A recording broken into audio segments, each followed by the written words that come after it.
Bonsoir. Ce soir, je voudrais vous parler de Pascal, qui est un sans-abri, qui est souvent de passage à Boulogne, dans le coin du métro Jean Jaurès de la rue de Paris. Vous pouvez le croiser le matin parfois. Et Pascal, nous le croisons de temps en temps dans nos maraudes, dans le métro, à la station Jean Jaurès. Et c'est un homme qui a aux alentours de 60 ans. Il vient du sud de la Seine-et-Marne et c'est un homme qui vient d'une famille qui était installée. Son père était chef d'entreprise. Je ne sais pas comment il est arrivé dans la rue et c'est quelqu'un qui me touche beaucoup. Il est toujours extrêmement agréablement surpris quand il tombe sur nous.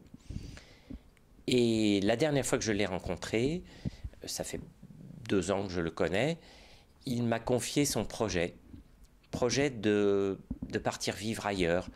Il a eu quelques problèmes de santé, il ne supporte plus de dormir dans la rue, sous des porches, dans des parkings. Et il a un ami, et c'est très très beau, qui veut mettre à sa disposition un terrain de 3000 m² dans la Sarthe, sur lequel il y a une caravane. C'est pas idéal, mais c'est beaucoup mieux que de dormir dans la rue. Bon, en tout cas, ça vaut le coup d'essayer. Et Pascal, eh bien, il a un petit peu du mal à partir de son métro, de ses parkings, de sa galère parisienne.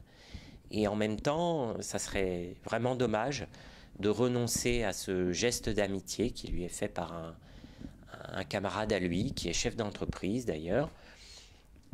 Et donc, je vous appelle à prier pour lui, pour qu'il trouve la force de s'acheter son billet de train et aussi un peu d'argent.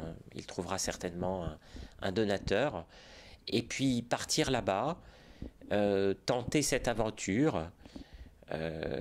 Dieu seul sait ce qu'elle lui réservera, mais ça vaut le coup d'être tenté et surtout de faire un nouveau départ pour lui et puis d'arrêter la galère.